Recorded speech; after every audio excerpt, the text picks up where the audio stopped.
ನಮಸ್ತೆ ಎಲ್ರಿಗೂ. ಹೇಗಿದ್ದೀರಾ ಎಲ್ಲರೂ? ಐ ಹೋಪ್ ಎಲ್ಲರೂ ಚೆನ್ನಾಗಿದ್ದೀರಾ ಅಂತ. ಈ ದಿನ ಚಾಮ್ಸ್ ರೀಡಿಂಗ್ನ ಮಾಡೋಣ. ಮುಂದಿನ ದಿನಗಳಲ್ಲಿ ನಿಮಗೆ ಏನೆಲ್ಲ ಬರ್ತಾ ಇದೆ ಅಂತ ನೋಡೋಣ.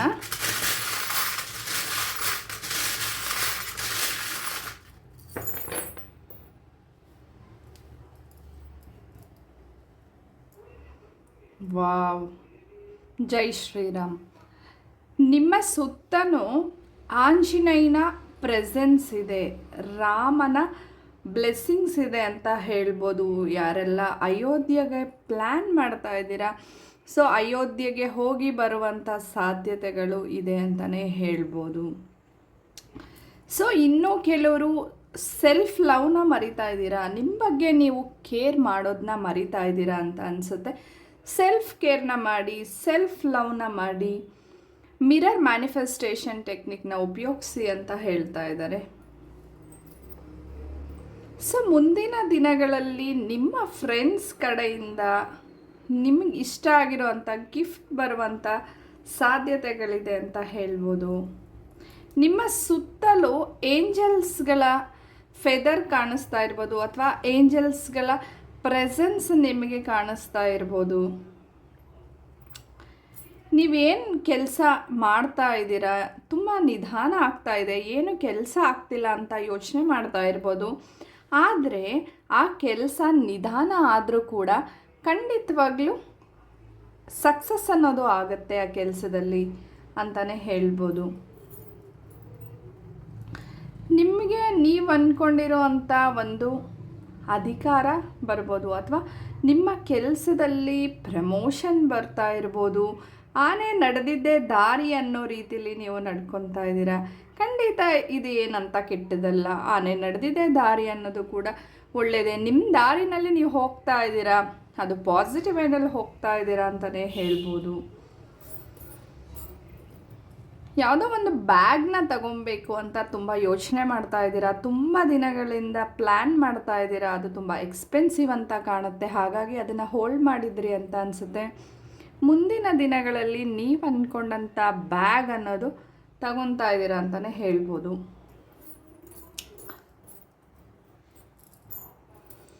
ಇಲ್ಲಿ ರಿಲೇಷನ್ಶಿಪ್ ಅನ್ನೋದು ಸರಿ ಹೋಗ್ತಾ ಇದೆ. ಯಾರೆಲ್ಲ ರಿಲೇಷನ್ಶಿಪ್ಪಲ್ಲಿ ಅಡೆತಡೆಗಳಿತ್ತು, ಯಾರೆಲ್ಲ ಕಿತ್ತಾಡ್ಕೊಂಡಿದ್ರಿ, ಈಗ ನಿಮ್ಮ ರಿಲೇಷನ್ಶಿಪ್ಪಲ್ಲಿ ಸುಧಾರಣೆ ಅನ್ನೋದು ಬಂದಿದೆ ಅಂತಲೇ ಹೇಳ್ಬೋದು. ನೆಕ್ಸ್ಟು ನಿಮ್ಮ ತಾಯಿನ ಮಿಸ್ ಮಾಡ್ಕೊತಾ ಇದ್ದೀರಾ ಅಂತ ಅನಿಸುತ್ತೆ, ಅಥವಾ ತಾಯಿ ಬಗ್ಗೆ ಯೋಚನೆ ಮಾಡ್ತಾ ಇದ್ದೀರಾ ಅನಿಸುತ್ತೆ. ಮುಂದಿನ ದಿನಗಳಲ್ಲಿ ನಿಮ್ಮ ತಾಯಿನ ಭೇಟಿ ಮಾಡ್ತೀರಾ ಅಂತಲೇ ಹೇಳ್ಬೋದು. ವಾವ್, ನೀವು ಪ್ರೀತಿ ಮಾಡಿದಂಥ ವ್ಯಕ್ತಿ ನಿಮ್ಮ ಜೀವನಕ್ಕೆ ವಾಪಸ್ ಬರ್ತಾರೆ ಅಂತ ಹೇಳ್ಬೋದು. ಮುಂದಿನ ದಿನಗಳಲ್ಲಿ ಮತ್ತೆ ನಿಮಗೆ ರೀಕನ್ಸಿಲೇಷನ್ ಅನ್ನೋದು ಆಗುತ್ತೆ ಅಂತ ಹೇಳ್ಬೋದು. ಹಾಗೆಯೇ ಮುಂದಿನ ದಿನಗಳಲ್ಲಿ ಒಂದು ಒಳ್ಳೆ ಟ್ರಾನ್ಸ್ಫಾರ್ಮೇಷನ್ ಅನ್ನೋದು ಬರ್ತಾ ಇದೆ. ಅದು ಸ್ಪಿರಿಚುವಲ್ ಲೆವೆಲಲ್ಲಿ ಆಗಿರ್ಬೋದು, ಅಥವಾ ನಿಮ್ಮ ವೈಯಕ್ತಿಕ ಯಾವುದೇ ವಿಚಾರಗಳಲ್ಲಾದರೂ ಆಗಿರ್ಬೋದು, ಅದರಲ್ಲಿ ಬದಲಾವಣೆ ಅನ್ನೋದು ಬರ್ತಾ ಇದೆ ಅಂತ ಹೇಳ್ಬೋದು. ಯಾರೆಲ್ಲ ಪ್ರೆಗ್ನೆಂಟ್ ಇದ್ದೀರಾ, ನಿಮಗೆ ಹೆಣ್ಮಗುನ ಬಯಸ್ತಾ ಇದ್ದೀರಾ, ಖಂಡಿತ ನಿಮಗೆ ಹೆಣ್ಮಗು ಆಗುವಂಥ ಸಾಧ್ಯತೆಗಳಿದೆ ಅಂತಲೇ ಹೇಳ್ಬೋದು. ಸೊ ಮುಂದಿನ ದಿನಗಳಲ್ಲಿ ನಿಮ್ಮ ಲೈಫನ್ನು ಹಾಳು ಮಾಡೋ ಅಂಥ ಒಬ್ಬ ವ್ಯಕ್ತಿ ಬರ್ಬೋದು. ಆ ವ್ಯಕ್ತಿ ಬಗ್ಗೆ ಗಮನ ಹರಿಸಿ, ಎಚ್ಚರ ವಹಿಸಿ. ಈ ವ್ಯಕ್ತಿ ನಿಮ್ಮ ಜೀವನನ ಹಾಳು ಮಾಡಿ ಹೋಗ್ಬೋದು. ಸೊ ಯೋಚನೆ ಮಾಡಿ ಫ್ರೆಂಡ್ಶಿಪ್ ಮಾಡಿ, ಅಥವಾ ಯೋಚನೆ ಮಾಡಿ ಹತ್ತಿರ ಬಿಟ್ಕೊಳ್ಳಿ. ಯಾಕಂದರೆ ಈ ವ್ಯಕ್ತಿಯಿಂದ ನಿಮ್ಮ ಜೀವನದಲ್ಲಿ ಸಮಸ್ಯೆ ಅನ್ನೋದು ಆಗುತ್ತೆ ಅಂತಲೇ ಹೇಳ್ಬೋದು. ಯಾರೆಲ್ಲ ಬಿಸ್ನೆಸ್ ಮಾಡ್ತಾ ಇದ್ದೀರಾ, ನಿಮ್ಮ ಬಿಸ್ನೆಸ್ಸಲ್ಲಿ ಗ್ರೋತ್ ಅನ್ನೋದು ಇದೆ.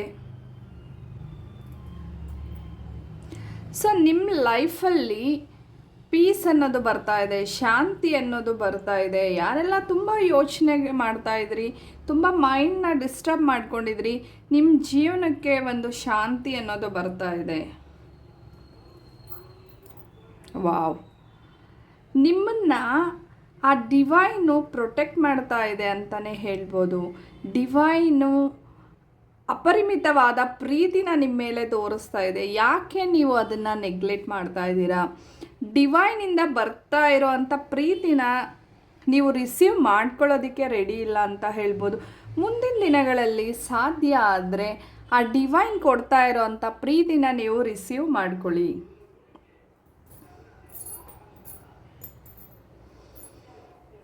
ಸೊ ನಿಮ್ಮಲ್ಲಿ ಕೆಲವರು ಇದ್ದಾರೆ, ಅವರು ಏನು ಮಾಡಬೇಕು ಅಥವಾ ನನಗೇನು ಗೊತ್ತಾಗ್ತಾ ಇಲ್ಲ, ದಾರಿ ಗೊತ್ತಾಗ್ತಾ ಇಲ್ಲ, ಹೇಗೆ ಹೋಗಲಿ, ಹೀಲರ್ಸ್ ಆಗಿರ್ಬೋದು ಅಥವಾ ಟ್ಯಾರೋಟ್ ಕಾರ್ಡ್ ರೀಡರ್ ಆಗಿರ್ಬೋದು, ಹೆಂಗೆ ಹೋಗಬೇಕು, ನಾನು ಯಾವ ರೀತಿ ನನ್ನ ಕೆರಿಯರ್ನ ಬಿಲ್ಡ್ ಮಾಡ್ಕೊಬೇಕು ಅಂತ ಯೋಚನೆ ಮಾಡ್ತಾ ಇದ್ದೀರಾ ಅಂತ ಅನಿಸುತ್ತೆ. ಬೇರೆಯವ್ರ ಸಪೋರ್ಟಿಗೋಸ್ಕರ ಕಾಯಬೇಡಿ. ನಿಮ್ಮಲ್ಲಿರೋ ಅಂಥ ಒಂದು ಟ್ಯಾಲೆಂಟ್ನ ನೀವೇ ಹೊರಗಡೆ ತೆಗಿಬೇಕು. ನಿಮ್ಮೊಳಗಡೆನೇ ಆ ಒಂದು ಕೇಪಬಿಲಿಟಿ ಇದೆ. ನಿಮ್ಮ ಲಕ್ಕನ್ನ ನೀವೇ ಓಪನ್ ಮಾಡ್ಕೊಳ್ಳಿ ಅಂತಲೇ ಹೇಳ್ಬೋದು.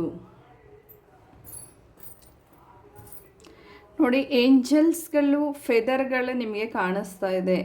ಏಂಜಲ್ಸ್ಗಳು ನಿಮ್ಮ ಸುತ್ತ ಇದ್ದೀನಿ ಅಂತ ಹೇಳ್ತಾ ಇದ್ದಾರೆ. ಬಟ್ ನೀವು ಏಂಜಲ್ಸ್ಗಳು ಈ ಒಂದು ಫೆದರ್ ಆಗಲಿ ಅಥವಾ ಏಂಜಲ್ ನಂಬರ್ಗಳಾಗಲಿ ನಿಮಗೆ ಕಾಣಿಸ್ತಾ ಇದ್ರೂ ಕೂಡ ನೀವು ಅದನ್ನು ಸ್ವೀಕಾರ ಮಾಡ್ತಾ ಇಲ್ಲ ಅಂತ ಹೇಳ್ತಾ ಇದ್ದಾರೆ. ಸಾಧ್ಯ ಆದರೆ ಮುಂದಿನ ದಿನಗಳಲ್ಲಿ ಏಂಜಲ್ ಪ್ರೆಸೆನ್ಸ್ನ ನೀವು ಗಮನಿಸಿ ಅಂತಲೇ ಹೇಳ್ಬೋದು.